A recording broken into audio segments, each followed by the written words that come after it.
Este é um dos principais fatores que nos afeta a produção do painel. Outra coisa é evitar sombras, porque as sombras têm efeitos curiosos sobre o efeito, já vamos depois elaborar mais sobre isso, e obviamente tentar orientá-los o mais a sul possível.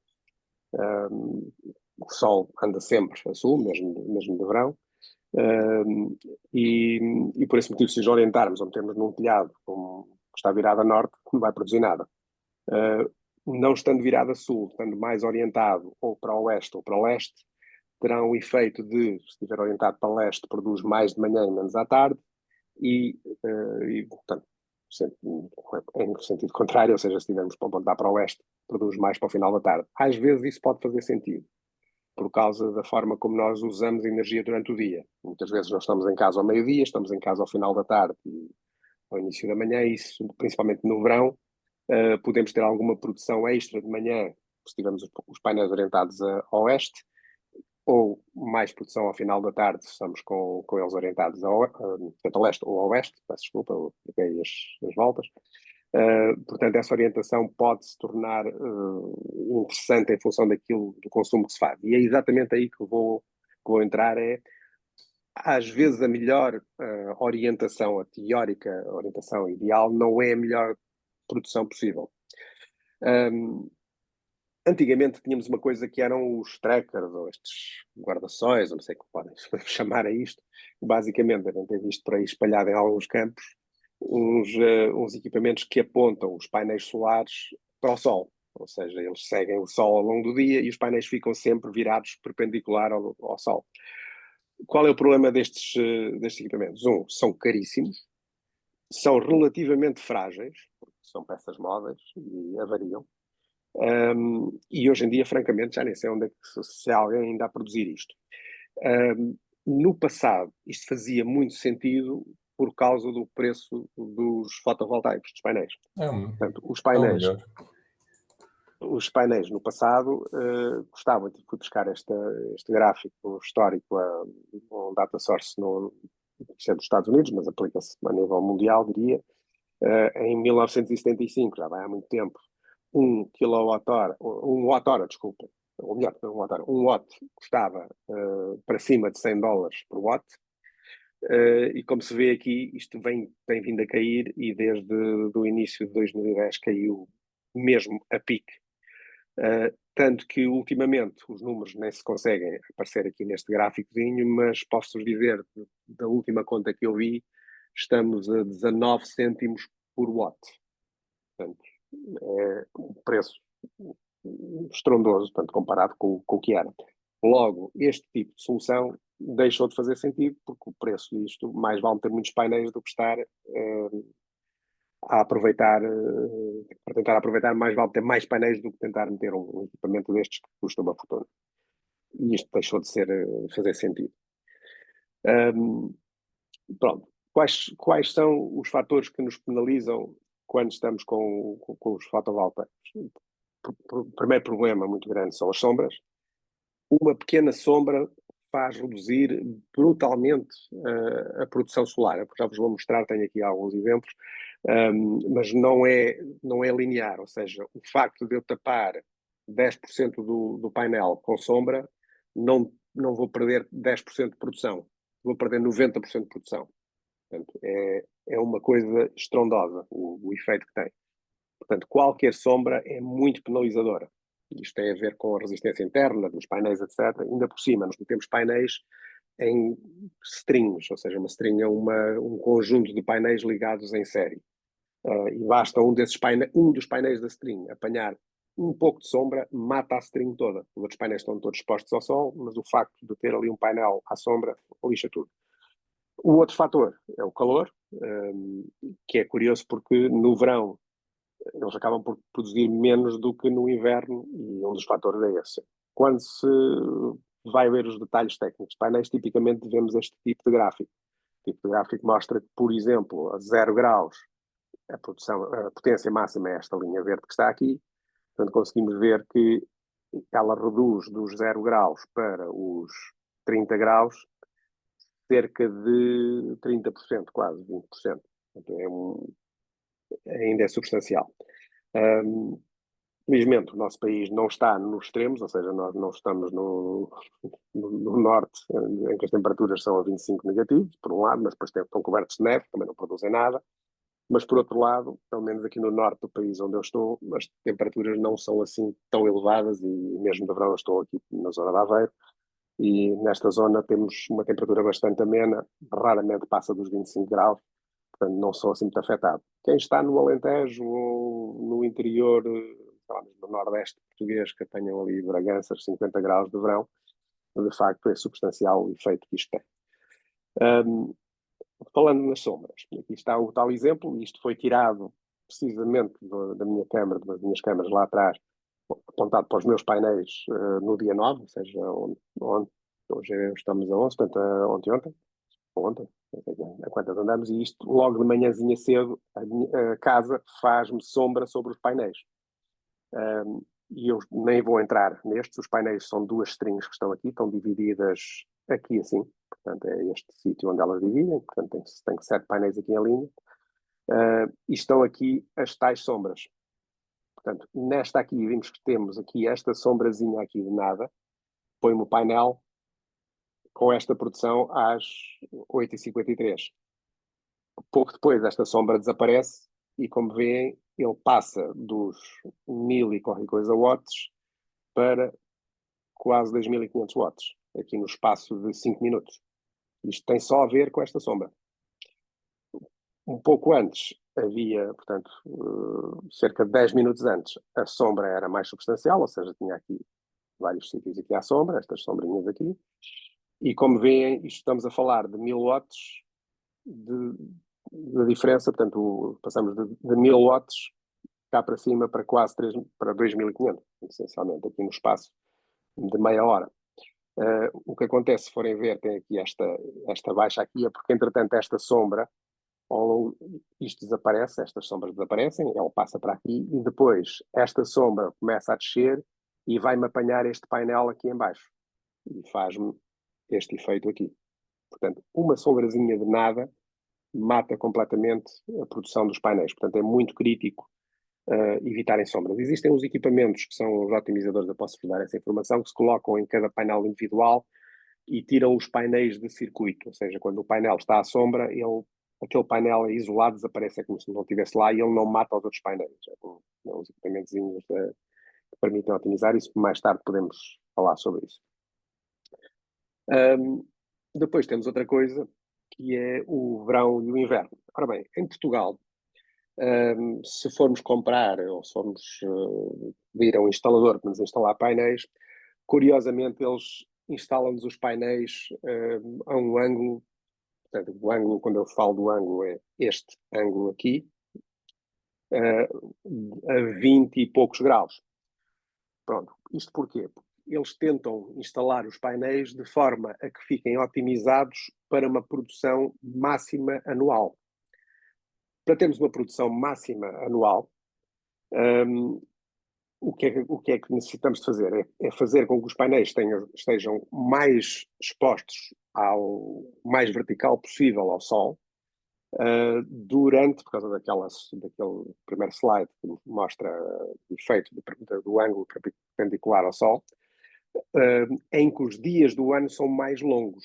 Ou seja, no verão temos os dias mais longos, se eu conseguir ter mais horas com os painéis a produzirem o máximo porque estão mais orientados ao sol, vou conseguir produções maiores. Ou seja, se eu orientar os painéis com a nossa latitude, isto é mais ou menos uma regra que se pode ter, a nossa latitude, que aqui em cima estou cerca de 41 graus, em Faro acho que são para aí 37, se não me engano, tenho para aqui umas notas com isso, mas posso depois dizer daqui a pouco. Portanto, é a latitude menos 15 graus, vamos ter maior produção nos dias com mais horas. Ou seja, no ano inteiro, se olharmos aos quilowatts-hora que produzimos num ano, vai nos dar o máximo de produção. Por outro lado, para otimizarmos para o inverno, o que é que devemos fazer? Foi o que eu fiz. Tenho os painéis inclinados a 56 graus, que no fundo é a minha latitude, mais 15.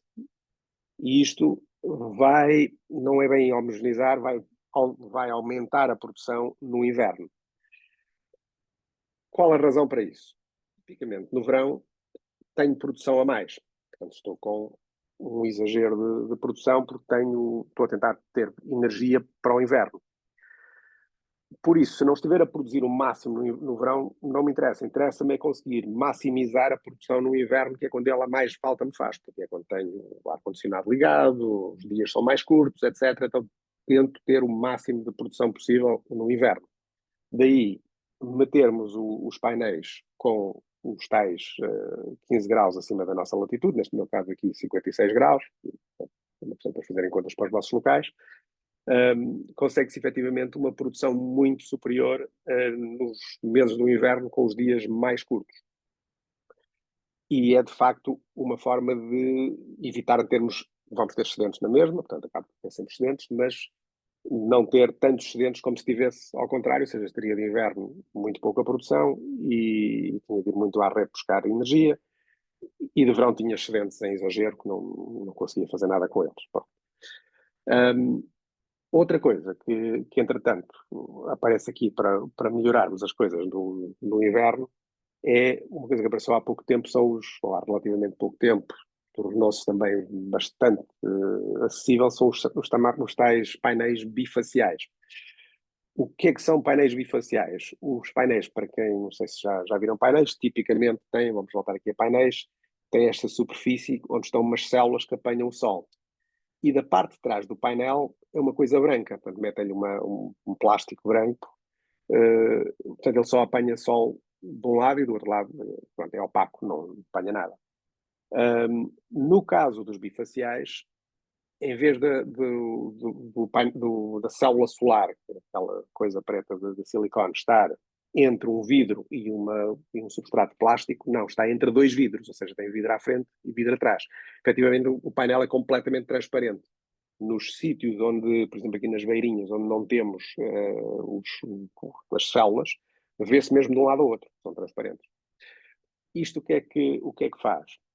Portanto, eles são ligeiramente mais caros, já voltamos aí, faz com que eles não, portanto, eles consigam produzir energia porque recebem luz dos dois lados.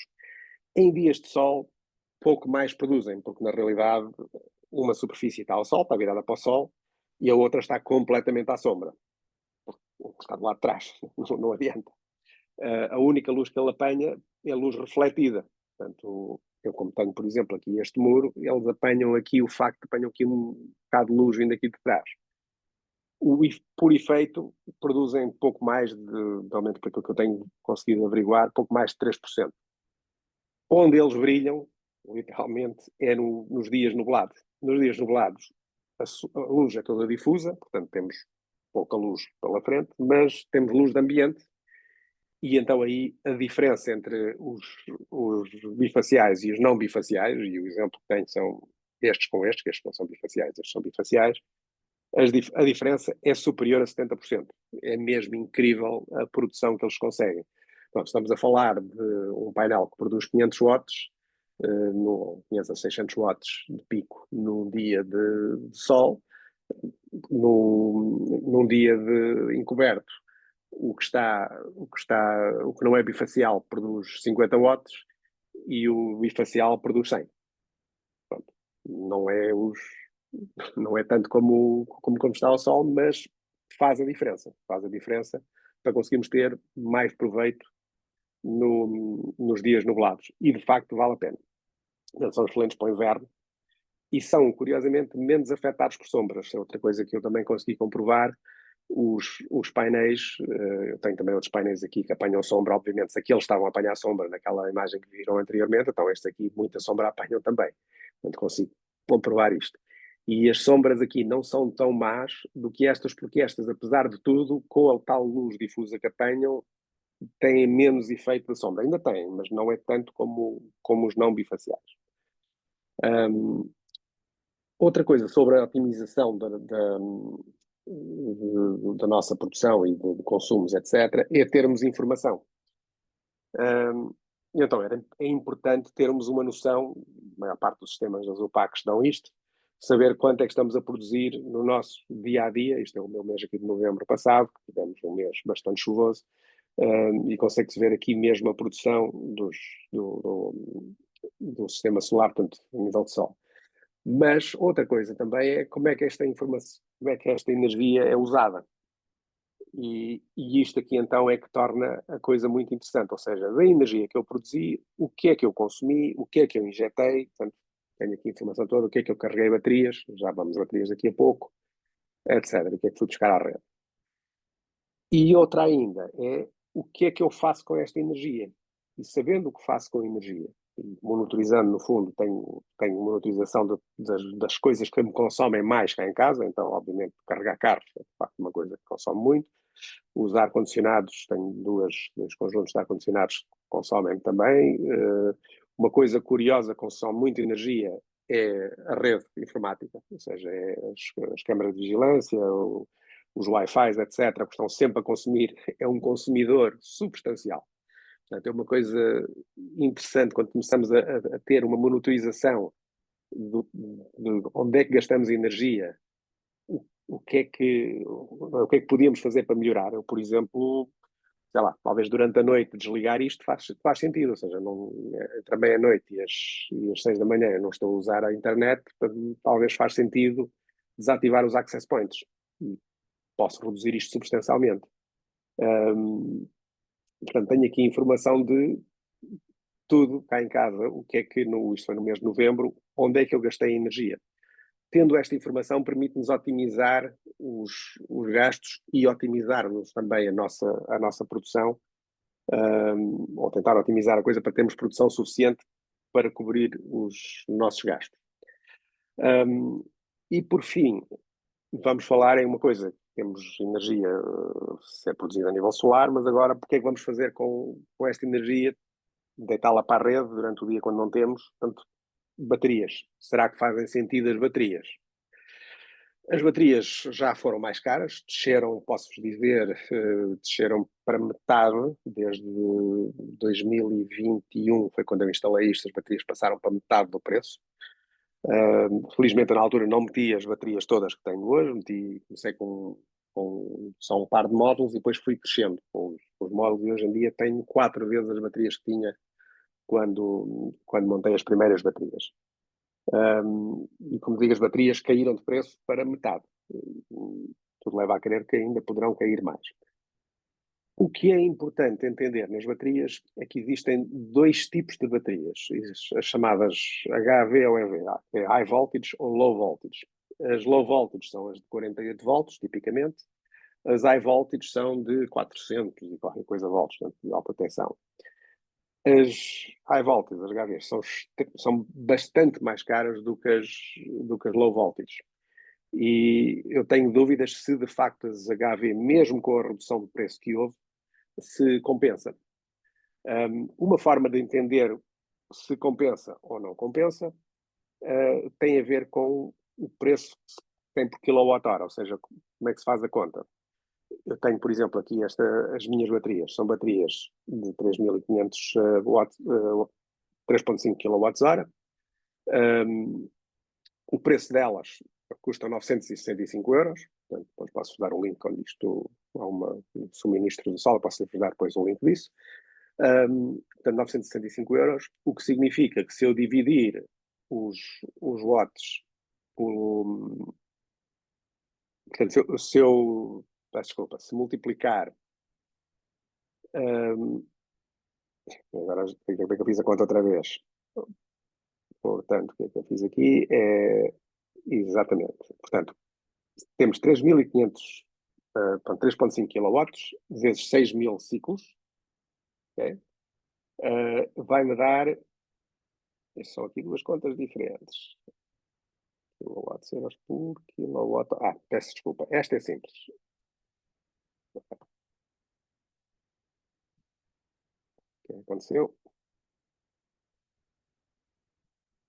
Aqui atrás. Esta é simples. Esta é só isto a dividir por isto. Ou seja, eu estou a pagar por quilowatt-hora 275 euros. Okay? Esta aqui já é uma conta mais interessante, que é pegar no total de ciclos que a bateria dá, multiplicar pelos 3.500 watts, portanto, ou 3.5 kilowatts, e dividir pelos... pegar no valor e dividir por isso. seja, pegar neste valor e dividir por a multiplicação destes dois valores, o que me dá um preço de quilowatt-hora de 4,6 cêntimos quilowatt-hora. Ou seja, comparar isto com aquilo que nós pagamos e saber se vale a pena ou não vale a pena ter a bateria. Ora, 4,6 cêntimos por quilowatt-hora hoje em dia vale, desde que a ERSE não se lembre de baixar outra vez as taxas para valores negativos. Mas caso contrário, de facto, vale a pena. Se me perguntarem depois aqui, por exemplo, esta HV, já estamos a falar em 12 cêntimos por quilowatt-hora. Ora, se o quilowatt-hora que eu consumo nas horas do vazio ou à noite for abaixo deste valor, então de facto a bateria não compensa e não vale a pena ter baterias. Tenho aqui um exemplo só para explicar estas duas. Eu tentei usar a mesma coisa, ou seja, a marca Pylontech contra a marca Pylontech. A Pylontech também tem umas HVs, e o que fiz aqui foi, as HVs, isto é modular, mas para o módulo funcionar precisa de um controlador, ou seja, com um módulo, portanto, um módulo com o controlador fica por este preço, portanto, 8,9 cêntimos. Obviamente, se eu meter mais um módulo, já divido este preço do controlador aqui para dentro, ou seja, isto vai reduzindo, mas nunca chega ao preço das low voltage, portanto, são sempre mais caras do que as high voltage. O problema das low voltage é que não estão disponíveis, eu não conheço nenhum inversor que seja trifásico e que trabalhe com low voltage. Portanto, basicamente, se tivermos trifásico, o low voltage deixa de ser opção. A menos que se faça o seguinte, também é possível, que é, em vez de ter um inversor, é ter 3 inversores, um ligado a cada fase.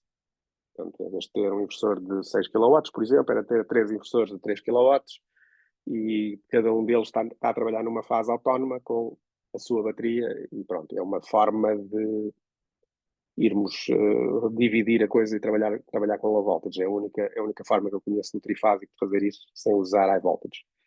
E basicamente é isto. Portanto, vamos parar aqui a partilha disto. Muito obrigada, Cristiano. Para quem se juntou a nós já no decurso desta sessão, estivemos a ouvir o Cristiano Pereira, que é membro da Copérnico, a explicar como otimizar uma unidade de produção para autoconsumo que coloquemos em nossas casas. E agora abrimos o microfone a quem tiver perguntas para o Cristiano Pereira. Sobre a sua experiência, e eu agradeço imenso ter-nos trazido aqui uma experiência na primeira pessoa de alguém que realmente está bastante empenhado nesta transição energética e que vai até se calhar um bocadinho mais além do que muitos de nós, enfim, porque tem também muitas baterias e às vezes está praticamente off-grid. Sim, literalmente, quase sempre. Não sei se há aí alguma mãozinha no ar. Entretanto, enquanto não... Parece que ainda... já estou a ver. Carlos Ascensão. Bom, boa tarde. Cristiano, nesta sua apresentação não falou sobre os hábitos de consumo, mas isso também é importante, certo? Certo, exatamente. Acho que toquei nos hábitos de consumo é, no fundo, dizer que tentarmos fazer os consumos, porque isso que eu estava a falar no conhecer o que é que consumimos, ou seja, onde é que os consumos são colocados.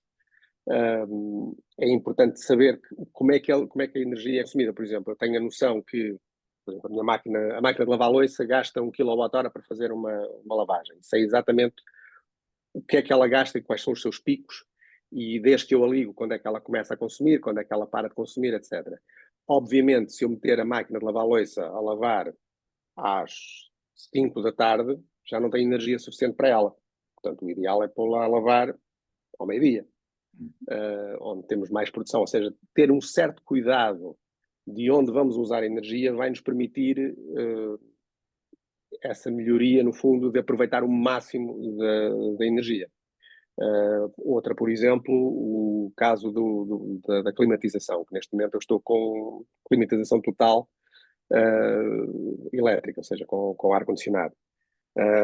Aquecer mais a casa durante o dia, a temperaturas que até são um bocado acima do normal, digamos assim, mete a casa a 25 graus, que é para depois à noite poder não estar dependente de ir usar o ar-condicionado, porque já tenho casa quente.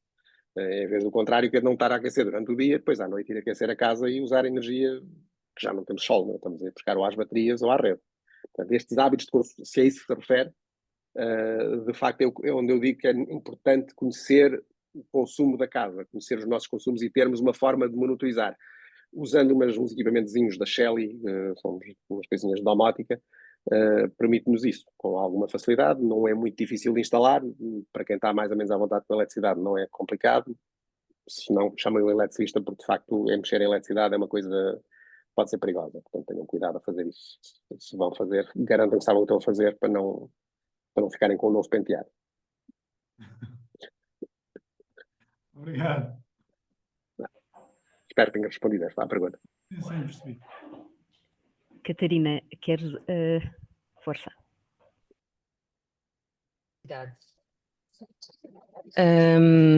Quando carrega o carro, já deve ter feito a experiência, se falo durante o dia, aproveitando ao máximo a produção de energia através dos painéis fotovoltaicos, ou falo à noite, quando, presumo que tenha tarifa bi-horária, quando a tarifa é mais baixa e tem as baterias, se carrega baterias é porque vai depois utilizá-las.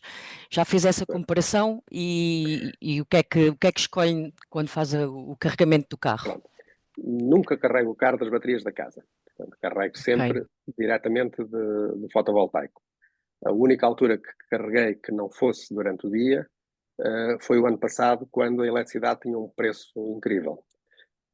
Portanto, nessas alturas, obviamente, punha o carro a carregar para tirar proveito dos preços negativos. Mas, caso contrário, carrego sempre durante o dia. Portanto, tenho a sorte de temos 2 carros elétricos, basicamente. Tenho 2 carros elétricos, só tenho carros elétricos, não tenho carros a combustão. E como portanto, a minha esposa normalmente, infelizmente, está desempregada, está em casa a maior parte do tempo, portanto vai às compras, tem assim, não usa o carro constantemente. Eu vou todos os dias ao escritório, quase todos os dias, hoje será a exceção porque estou um bocado adoentado, e ficar por aqui para não dar a espalhar por aí o vírus. Portanto, o que eu tento fazer às vezes é levo o carro dela e fica o meu aqui a carregar. E vice-versa, portanto vou otimizando a coisa e nunca carrego o carro, aliás, nunca carreguei o carro da rede. Posso dizer que tenho custo zero até ao momento com carregar os carros elétricos. Outra coisa que faço é tenho neste sistema de automação um esquema que monitoriza o que a casa está a produzir, portanto, o que tenho de produção, e tenho a chamada energia disponível. E então consigo, com que o sistema me vá controlar a energia que o carro está a carregar, ou seja, controla-me a tal box e diz à box, tu agora só vais dar 3 kW, porque só tenho 3 kW de energia disponível do sol. Se entretanto alguém decidiu tomar um café e ligou a Nespresso, vai consumir mais energia, fica com menos energia disponível, imediatamente ele reduz a energia que vai para o carro e quando a máquina acaba de tirar o cafezinho, volta outra vez para o que estava. Portanto, tentando otimizar ao máximo aquilo que se tem para não ir buscar nunca energia à rede e usar sempre toda a energia do sol. Isso é controlado com software, certo? É controlado com software, sim. É com uma coisa chamada Home Assistant. Já fiz uma apresentação aqui em tempos. Já me recordo. Exatamente. Uma das curiosidades que muitas vezes as pessoas têm, sendo que o fator económico e o retorno do investimento não é o único fator a ter em conta, e sei que no caso do Cristiano Pereira não é só esse o fator que o fez pôr a sua casa toda eletrificada e com energia renovável solar, mas em termos do retorno do investimento, estamos a falar de quantos anos? Quer falar-nos um bocadinho disso, do investimento que fez e como é que são essas contas? Ora, essas contas são complicadas de fazer. São complicadas porque, estando no indexado, na Copérnico, que é um verdadeiro indexado, por exemplo, o ano passado, conforme estavam os preços, era infinito. Ou seja, não havia retorno possível porque a energia estava a preços zero e negativos e afins. Portanto, de facto, não rendia nada. No início deste ano, por exemplo, a energia esteve muito barata, tivemos aqueles 6 meses de uma coisa muito estranha deste fenómeno de energia demasiadamente barata, e daí que não é muito bom o retorno. Por contrapartida, nestes tempos que têm passado neste último meio ano, de facto o custo da energia é elevado, e aí sim compensa. O cálculo do retorno que fiz na altura quando fiz a primeira vez que fiz a instalação, mas depois, portanto, fui sempre melhorando, acrescentando coisas, etc. Portanto, isto é uma conta difícil de fazer, mas a conta na altura era cerca de 4 anos e meio já com as baterias, o retorno. Portanto, em 4 anos e meio estava pago o investimento. E pelo que vi na produção, de facto, assumindo um custo de quilowatt-hora de 19 cêntimos, foi o valor na altura assumi como valor fixo, já está pago o investimento que fiz, e é menos de 4 anos. Falta, acho que falta para aí, foi em 2021, estamos em 25, sim. Portanto, aquele investimento inicial está pago. Entretanto, investi mais porque quis melhorar mais ainda e tornar a coisa ainda mais eletrificada. Portanto, comecei sem carro elétrico, depois passei para carro elétrico, depois passei para aquecimento elétrico, fogão que é a gás também passou para elétrico, mas como tenho ali uma daquelas garrafas de gás, daquelas grandes, nunca mais acaba o gás, mas pronto, mas tenho ali a placa de indução para instalar. Portanto, a casa está toda elétrica e, portanto, cada vez mais vejo que efetivamente o retorno é relativamente rápido. Eu diria, mesmo com as baterias, não estou a contar com o preço de instalação, porque isso é difícil de dizer. Portanto, fui eu que instalei o sistema, portanto, sou curioso nessa área e andei lá em cima do telhado. Mas não entrando só com custos de materiais, são cerca de 5 anos o retorno. Isto considerando preços de energia na ordem dos 20 cêntimos por quilowatt-hora, que não é muito irrealista por aquilo que eu tenho visto. Portanto, eu acho que é para aí que a ERSE aponta aos nossos preços de energia, e estamos com uma das energias mais baratas da Europa, mesmo assim.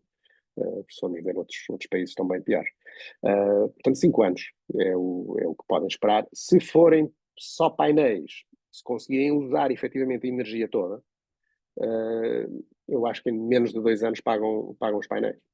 Se conseguirem, nem toda, se conseguirem usar uma boa parte dessa energia, ou seja, não terem um carro elétrico e conseguem carregar, aproveitar a energia. Muitas vezes o que acontece, as pessoas têm os fotovoltaicos e aproveitam 10% dos fotovoltaicos porque não estão em casa, porque não têm nada para absorver a energia e acabam por não. E depois não têm os hábitos corretos de consumo, ou seja, em vez de colocar máquinas e afins a trabalhar durante o dia, não fazem, portanto, e não aproveitam a energia. Agora, quem consegue aproveitar a energia, de facto, o retorno é muito rápido. Obrigada. Já temos aqui outra pessoa a querer fazer uma pergunta. Telmo Azevedo. Viva Cristiano.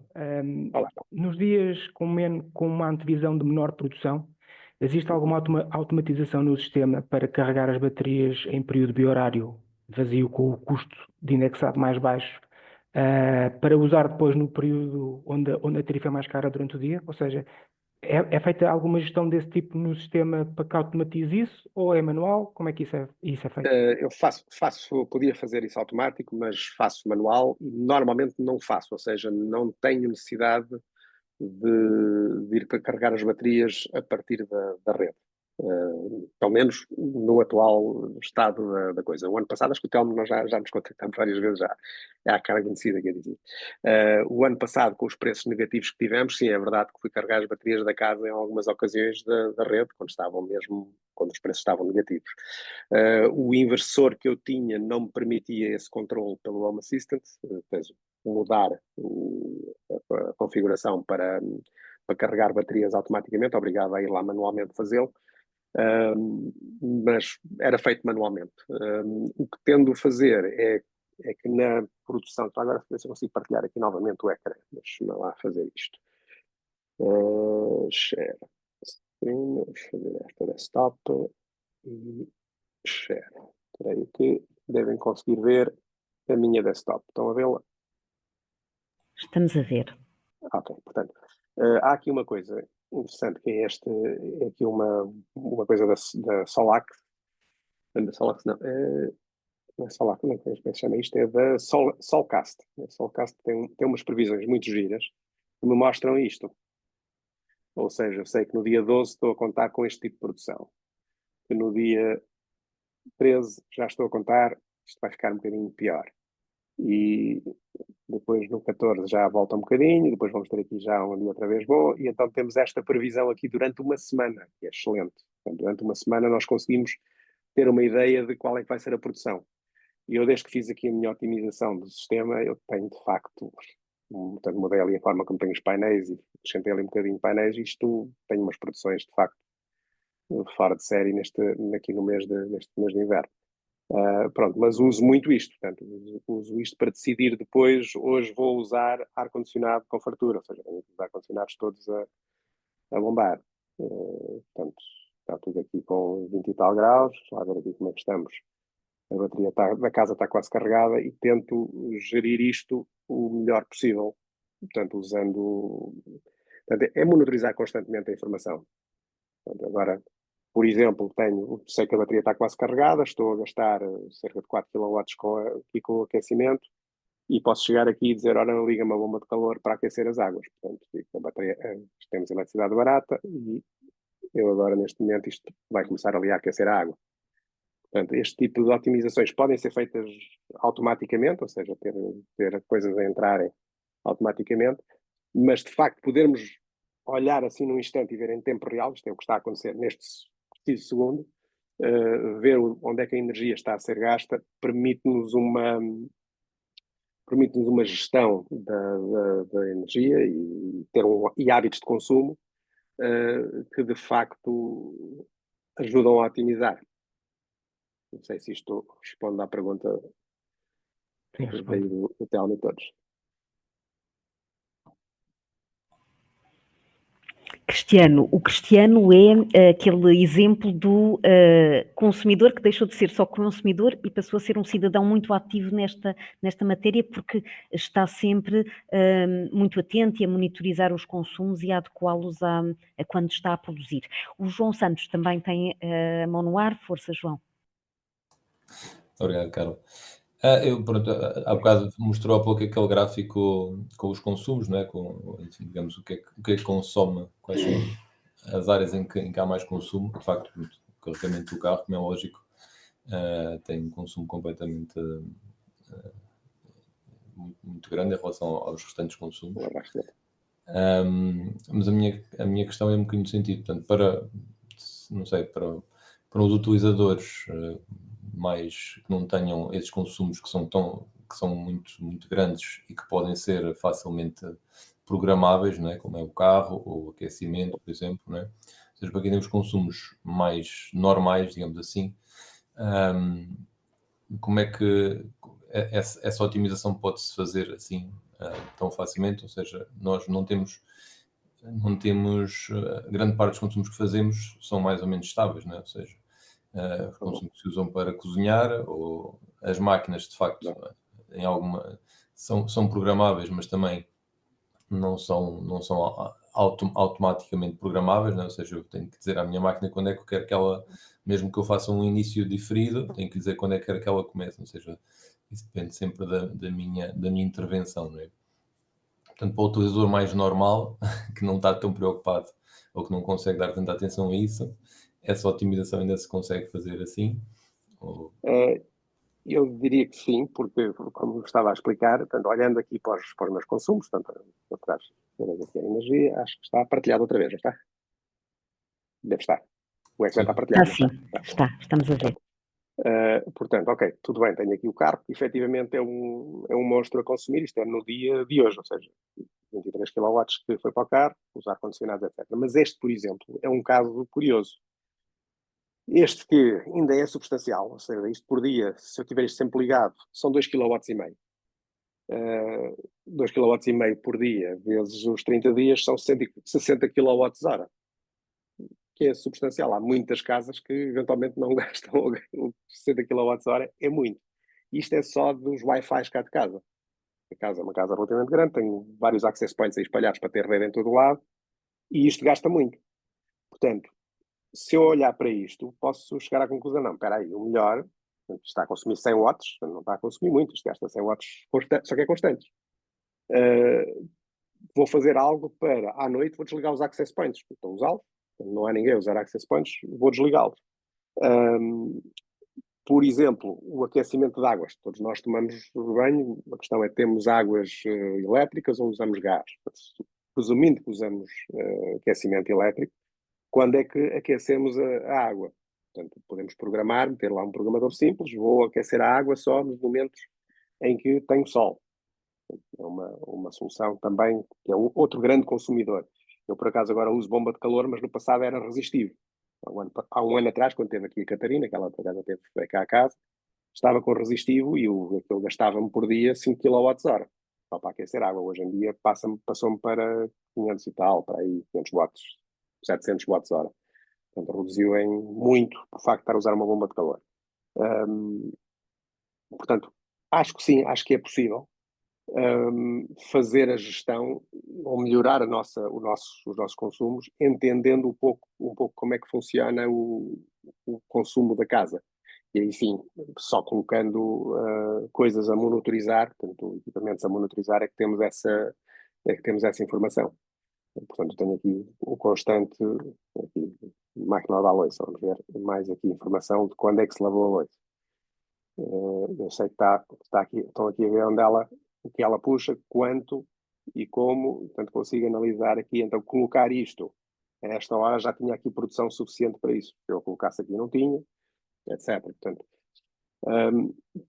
eu diria para o comum dá perfeitamente, e portanto o que aconteceu no meu caso foi eu comecei sem carro elétrico, sem ar-condicionado elétrico, sem quase nada elétrico, e uma coisa puxou a outra. Na prática fui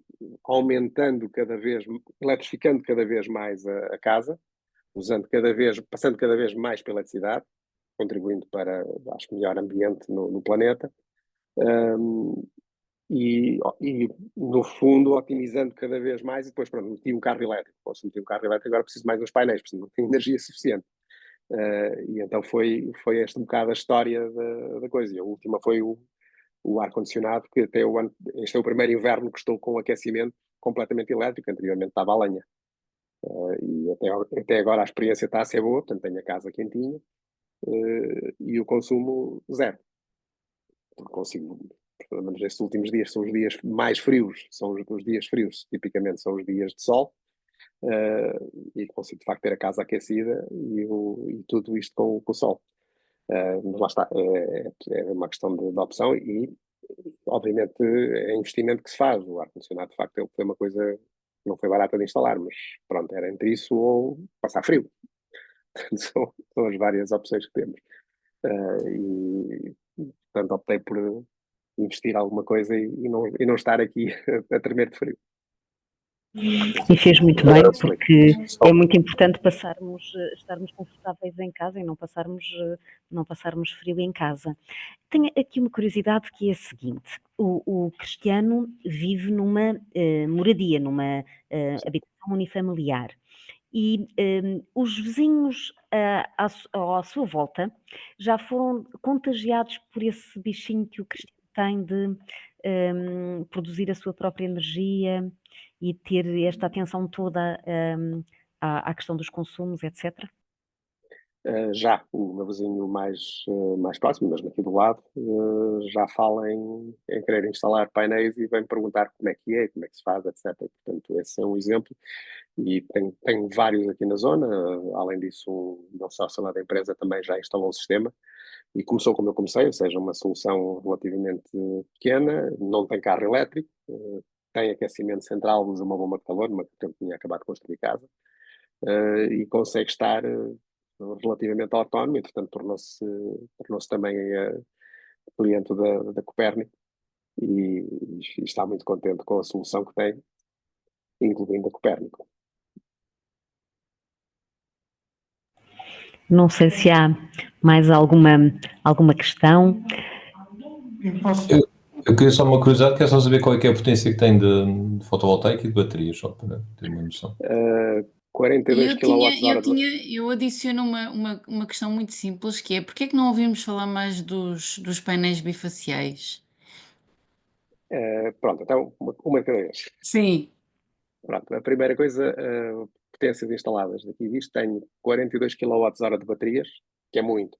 É mesmo uma coisa grande, porque as baterias, portanto, desceram de preço de tal forma que achei que valia a pena investir.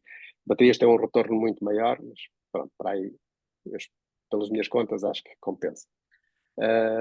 Painéis solares, entretanto, mudei uma série de painéis que eu tinha, passei-os para bifaciais, que vai à resposta da. E tenho, ora, são 14 painéis de 600 watts e outros 12 painéis de 500 watts que não são bifaciais. Portanto, dá-me uma. Tinha de fazer as contas, mas consigo ter picos. Quando isto está a bombar no máximo, dá-me 13 kW. Um dia de produção, agora de inverno, estou a bater os recordes todos os tempos. Ontem tive produção de 74 kWh. Portanto, é substancial. Portanto, dá para a casa toda, dá-me à vontade. Voltando aos bifaciais. Os bifaciais é uma coisa relativamente nova. Eles... é uma solução relativamente... É muito simples, portanto, não tem nada de especial.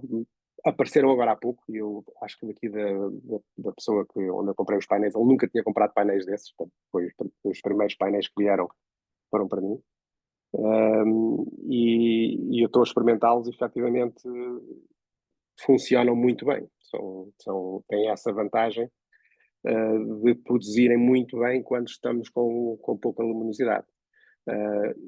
E a diferença de preço é mínima. Estamos a falar de, como viram, 110 euros. Se forem ver no... Agora posso entrar aqui no link, vamos entrar aqui numa página web, só um bocadinho. Isto aqui numa Suministros do Sol, acho que é um exemplo. Suministros do Sol. Eu não sei se tem o ecrã partilhado neste momento ou não. Acho que não, não é? Share. Ainda não tem. Stop. Ok, então share. Agora já estamos a ver. Já está, pronto. Deixa eu ver se isto funciona. Agora vamos ver aqui Photovoltaic Panels. Portanto, estes Jinko. Portanto, aqui o Jinko, esta marca Jinko. Estes são bifaciais, ou seja, estamos aqui a falar de painéis de 600 watts. Estes são os que eu tenho, 119 euros. E se formos ver um painel não bifacial, 109 euros.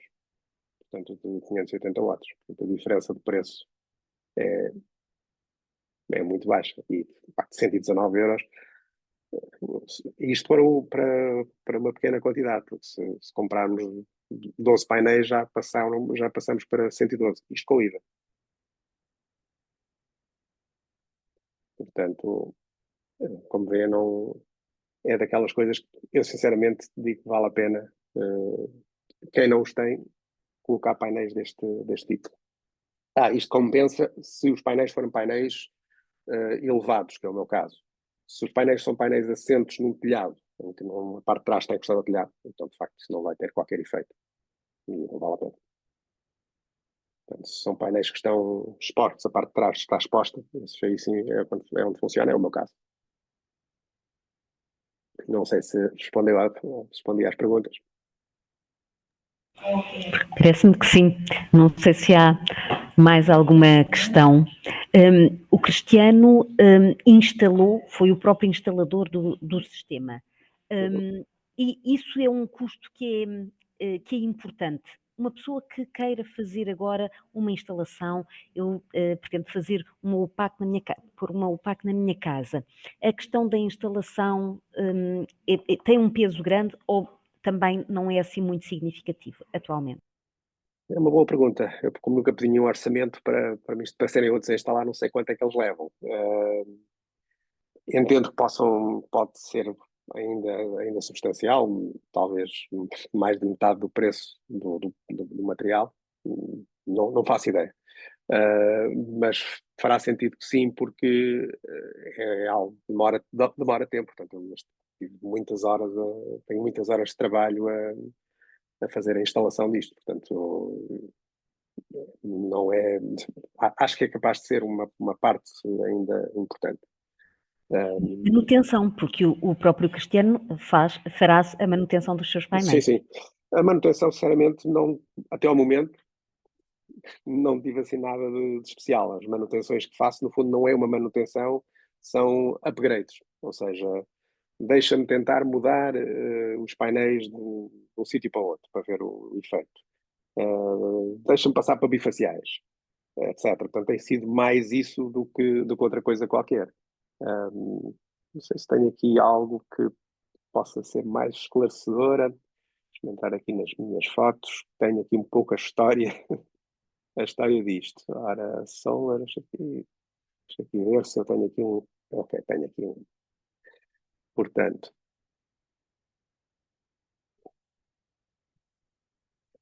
vamos partilhar novamente o ecrã. E isto mostra um pouco a história da. Conseguem ver de certeza, mas pronto, eu comecei com os painéis assim. Portanto, era isto. Comecei com isto. E depois cheguei à conclusão que isto faz sombra. A questão é que efeito é que a sombra ia ter?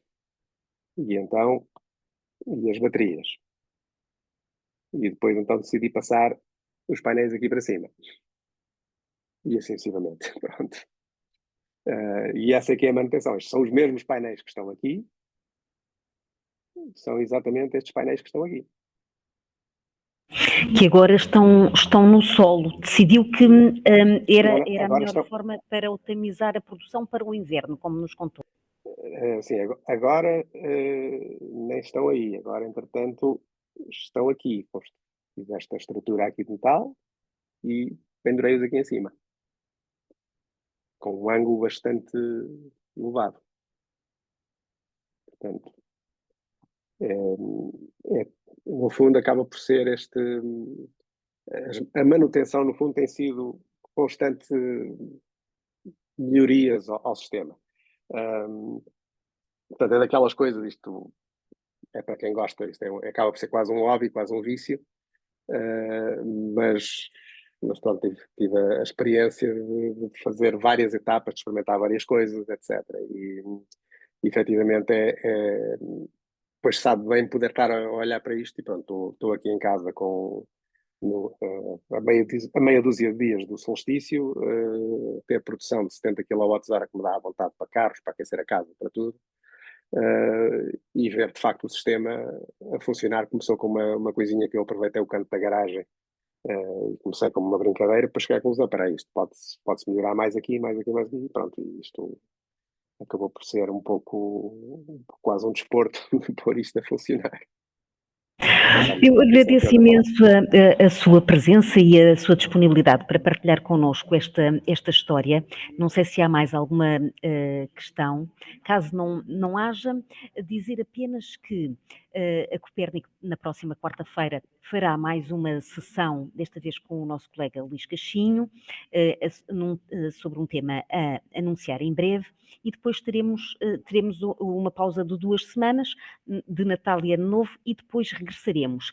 E temos muito interesse que os membros que tenham ideias sobre sessões informativas, temas que gostassem de ver abordados nestas sessões, nos enviem essas sugestões.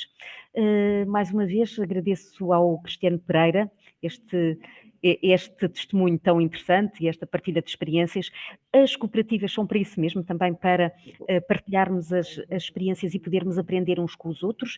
E eu agradeço também porque o Cristiano disse que podia partilhar connosco a apresentação e os links, nomeadamente para os equipamentos, etc. Portanto, se puder fazer chegar, agradecemos. Vou fazer chegar. Eu faço chegar à Carla, depois distribuído aí para os interessados. Muito bem. Muito obrigada e até breve. Espero que tenha sido útil, creio que sim. Muito obrigada, Cristiano, e a todos os que nos acompanharam. Acrescento, se alguém depois me quiser contactar, também podem pedir o meu contacto à Carla e estão à vontade, que eu, como digo, darei a resposta de poder e ajudarei onde puder. E agradeço também a todos terem aparecido. Obrigado. Muito obrigada e boa tarde. Obrigado, tchau. Boa tarde. Obrigado, boa Obrigada, tarde. boa tarde. Obrigado.